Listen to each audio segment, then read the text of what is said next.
श्री कृष्णा। हमारा दशम स्कंद चल रहा है और थोड़ा सा मैंने बताया था मेरा गला खराब है। फिर भी मेरी कोशिश है कि ये बस अब थोड़ा इसको हम जल्दी जल्दी करें, क्योंकि बीच में कई दिन काफ़ी इसमें ब्रेक आती जा रही है और फिर मुझे लगता है कि नहीं, दिल करता है कि बस अब ना इसको जल्दी जल्दी पढ़ा जाए, क्योंकि ये बहुत ही अच्छे इसमें प्रसंग चल रहे हैं और छोटी छोटी श्री कृष्ण की इसमें इतनी सारी कथाएं हैं ना। क्योंकि इसका मैंने जब इंडेक्स पढ़ा था, मैं इसका एक बार इंडेक्स बीच में पढ़ दूंगी। किसी ने मुझे बताया था कि दशम स्कंद का ना एक बारी सारा बता दे कि इसमें क्या क्या है, तो मैं एक दो एपिसोड्स के बाद वो भी बीच में बता दूंगी। लेकिन आज हम आगे चलते हैं। कल श्री कृष्ण का जन्म हो गया था और उसमें हमने देखा था कि श्री कृष्ण के जन्म के समय किस प्रकार सारे बंधन छूट जाते हैं। उसी तरह ये सुखदेव जी बतलाते हैं कि मनुष्य के जीवन के भी सारे बंधन छूट जाते हैं जब वह श्री कृष्ण को अपनाता है। वासुदेव कारागृह में से बाहर आए, दाऊजी दौड़ते हुए आए, शेषनाग के रूप में बाल श्री कृष्ण छत्र धारण किया है। यमुना जी को अत्यंत आनंद हुआ। दर्शन की तृप्ति नहीं हो पा रही थी कि प्राणनाथ से मिलना हुआ। यमुना जी में जल बढ़ गया है। प्रभु ने लीला की, टोकरी में से अपने पांव और बढ़ा दिए। यमुना जी ने चरण स्पर्श किया और कमर भेंट प्रकट किया। प्रथम दर्शन और मिलन का आनंद यमुना जी को दिया। धीरे धीरे पानी कम हो गया। वासुदेव जी गोकुल में आ पहुंचे। योगमाया के आवरण सारा गांव गहरी नींद में डूबा था। वासुदेव ने श्री कृष्ण को यशोदा की गोद में रख दिया और बालिका स्वरूप योग माया को उठा लिया। वासुदेव ने सोचा कि अब भी उनका प्रारब्ध कर्म बाकी रह गया है, तभी तो भगवान को छोड़कर माया को गले लगाने का अवसर आया है। वासुदेव योग माया की टोकरी में बिठलाकर वापस कारागृह को आ गए। बाहर बंद होने पर भी सभी बंधन टूट गए हैं। अब माया आई तो बंधन भी आ फंसे। वासुदेव गोकुल में माया को अपने सिर पर बिठला कर लाए, फिर बंधन आ पहुंचे और कारागृह के द्वार बंद हो गए। माया बंधन करता है। भगवान की आज्ञा के कारण वासुदेव ने बंधन स्वीकार किया है। अब कारागृह में देवकी की गोद में सोई हुई योग माया रोने लगी। सेवकों ने शीघ्र ही कंस को संतान के जन्म में समाचार दिया। कंस दौड़ता हुआ आया, कहा मेरा काल मुझे सौंप दो। कंस योग माया के पांव पकड़कर उन्हें पत्थर पर पटकने चला, किंतु माया कभी किसी का हाथ में आई है क्या?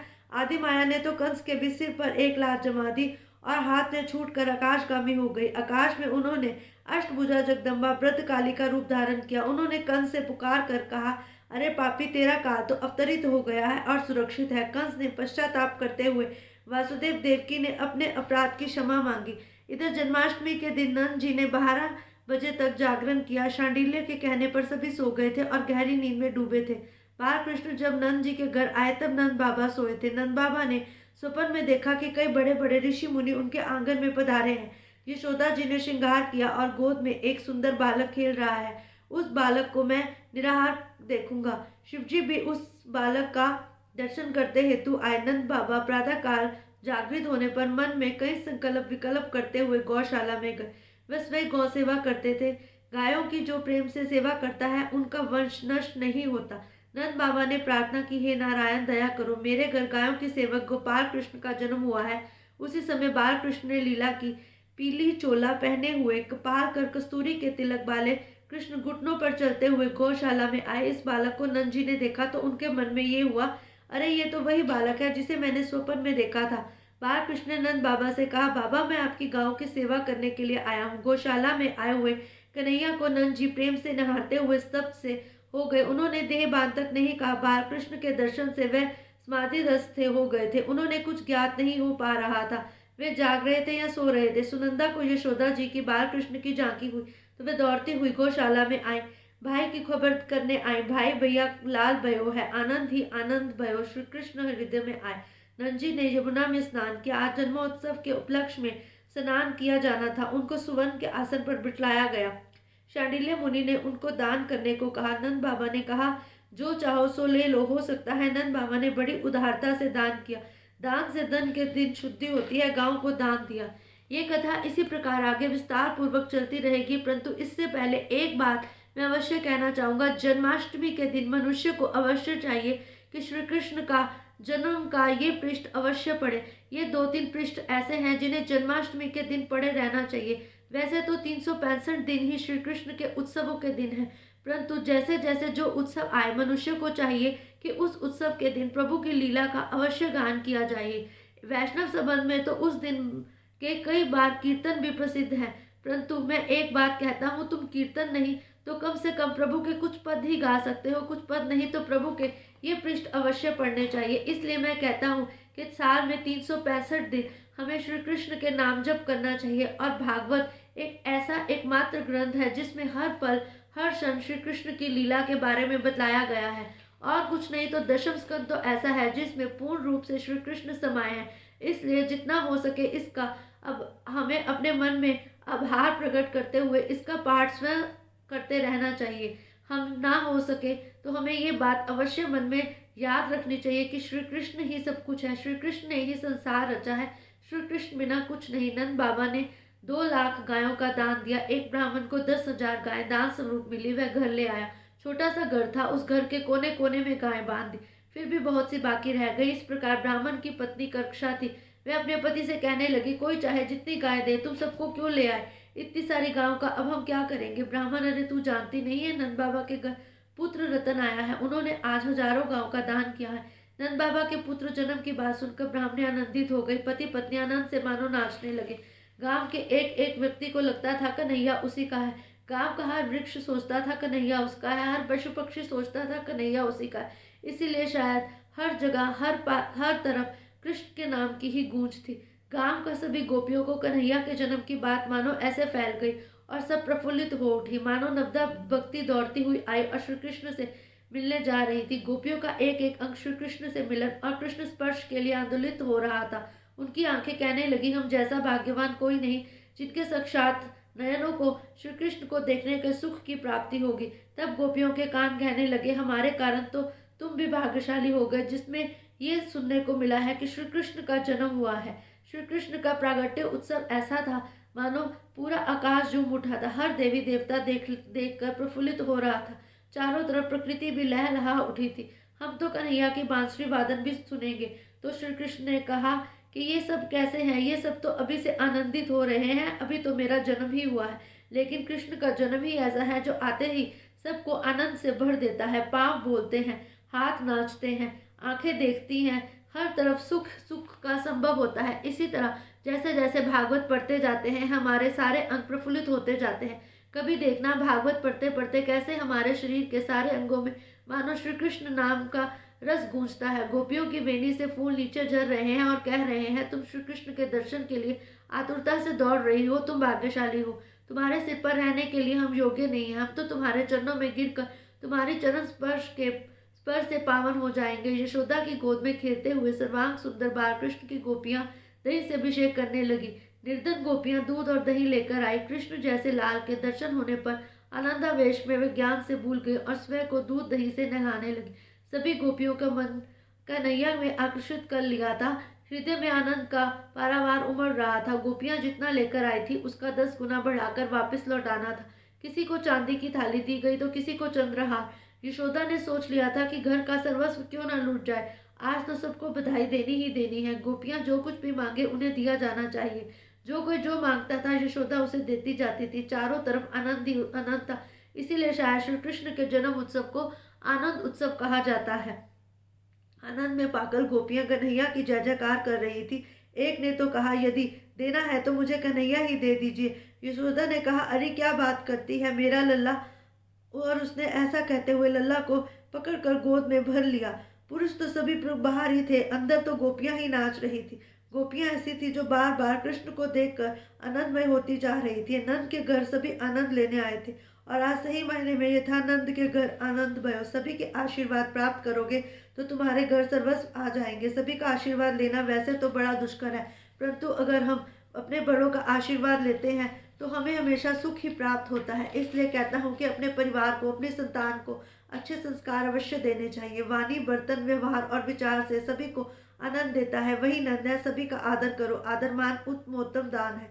सभी जीव का सर्वोत्तम मानकर सभी का आदर करो। ज्ञानी का लक्षण ही यही है, उसके व्यवहार में किसी की भी आशंति और उद्वेग न होने पाए। औरों के बर्तन से अपने मन में कभी अशांत और विचलित न करना। नंद बाबा सदा सर्वदा आनंद में रहते थे और औरों को भी आनंद देते थे। सभी को आनंद दिया गया सो कोई बात नहीं, किंतु दुख तो किसी को भी ना दो। अगर कोई तुम्हारे कारण दुखी होता है तो प्रभु से क्षमा मांगनी चाहिए। आजकल लोग वर्ष में एक ही बार नंद उत्सव मनाते हैं, किंतु प्रतिदिन नंदोत्सव मनाया जाना चाहिए, क्योंकि कान्हा का जन्म तो आने वाले हर संकट को काट देता है। इसीलिए वैष्णव पक्ष में श्री कृष्ण की सेवा को बहुत महत्व दिया गया है, क्योंकि वह रोज सुबह लल्ला को जगाते हैं और आनंद उत्सव की बातें श्री लल्ला की सेवा करते हैं। रोज प्रातःकाल 4 से 4:30 बजे नंद उत्सव मनाया जाना चाहिए, अर्थात श्री लल्ला का जन्मदिन मनाया जाना चाहिए। उन्हें प्यार से उठाया जाना चाहिए, उनके आसपास गोपियों की तरह खुशी मनानी चाहिए। नंदोत्सव का अर्थ मिठाई बांटना या दही दूध उड़ेलना नहीं है, इसलिए शायद गोसाई जी को ये सब पता था। उन्होंने आने वाले कल युग में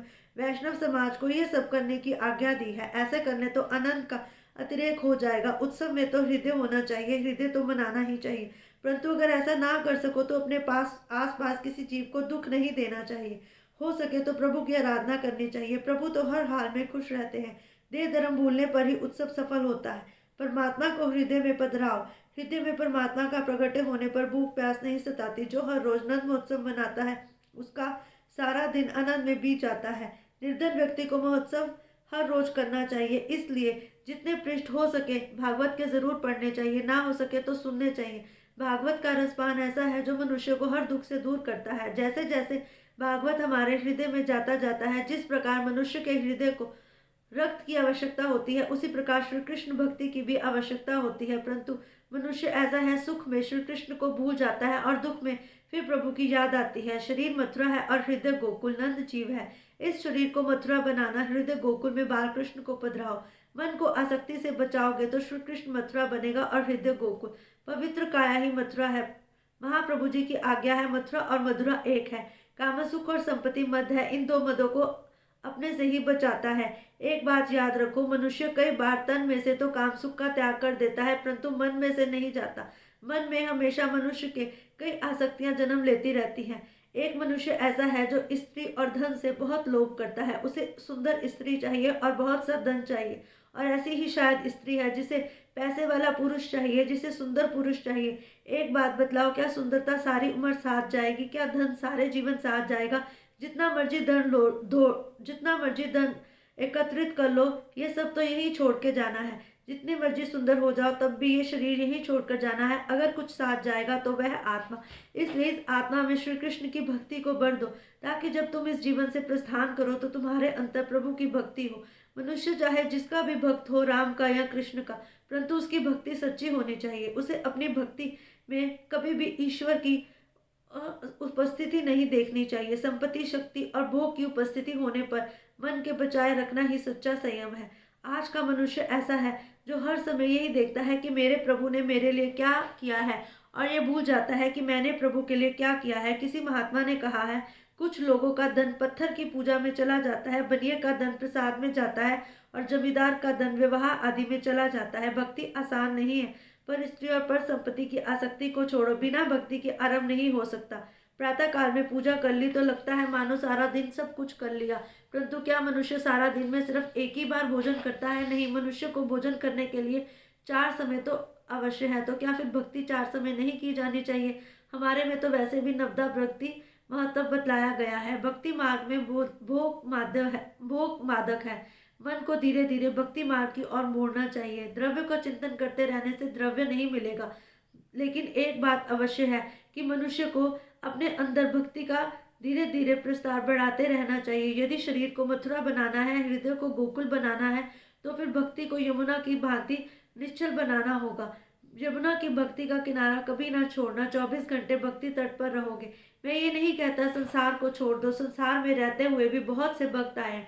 इसीलिए कहते हैं हमें अपने भक्तों की कथा वार्ता सुनते रहना चाहिए। जैसे जैसे हम अपने भक्तों की कथा वार्ता सुनते हैं, देखो किसने क्या नहीं किया। क्या विदुर ने राजनीति नहीं की? क्या अर्जुन ने कर्म युद्ध नहीं किया? क्या युधिष्ठिर ने सब कुछ नहीं पाया? किसने क्या नहीं किया? क्या बलराम जी ने राज्य नहीं बनाया? क्या लक्ष्मण भरत सब ने अपनी कर्म भूमि नहीं निभाई? लेकिन साथ साथ में हमें भक्ति का मार्ग कभी नहीं छोड़ना चाहिए। परंतु आज का मनुष्य ऐसा है, क्योंकि ये लिखा गया है कि कलयुग में मनुष्य सारे मार्ग अपना लेता है, परंतु भक्ति करने में उसे लज्जा आती है। मनुष्य ऐसा है कि अगर उसका पुत्र सिनेमा जाता है तो उसे खुशी होती है, परंतु अगर कहीं वही पुत्र भक्त बन जाता है तो फिर उसे मनुष्य को संसार में एक शर्म महसूस होती है। मनुष्य अपने पुत्र, कलयुग का मनुष्य अपने पुत्र को हर हाल में खुश दे सकता है, परंतु भक्ति नहीं दे सकता। लेकिन अगर किसी का कोई पुत्र भक्ति के राह पर चल पड़ता है तो फिर उसे अपने मन को ये समझाना चाहिए कि ध्रुव को याद करना है, प्रहलाद को याद करना है। भक्त कभी भी बनाए नहीं बनते, भक्त अपितु जन्म लेते हैं। अगर तुम्हारे घर में तुम्हारी संतान भक्ति के मार्ग पर चलना चाहती है तो उस पर इतनी पाबंदियां नहीं लगानी चाहिए। एक बात याद रखो, सब कुछ पीछे रह सकता है परंतु भक्ति नहीं। भक्ति तुम्हें हमेशा अच्छे रास्ते पर ही लेके जाती है। प्रभु अपने भक्त का कभी बुरा नहीं करते। अगर इस शरीर को मथुरा बनाना है तो फिर ऊपर कहे गए मद से मन को दूर रखोगे तो शरीर मथुरा बनेगा। उस मद से मन को बचाने का क्या उपाय है, ये हम यहाँ से हम कल पढ़ेंगे। और इन्होंने यही बार बार बतलाया है कि कैसे कृष्ण की भक्ति में हमें सर्वस्व अपना न्यौछावर नहीं करना चाहिए, परंतु अपने सारे काम सारे कर्म करते रहते हमें प्रभु को याद भी करना चाहिए। जितना हम अपने मन में श्री कृष्ण को स्थान देते हैं ना, उतना ही श्री कृष्ण हमारे साथ रहते हैं। जय श्री कृष्णा।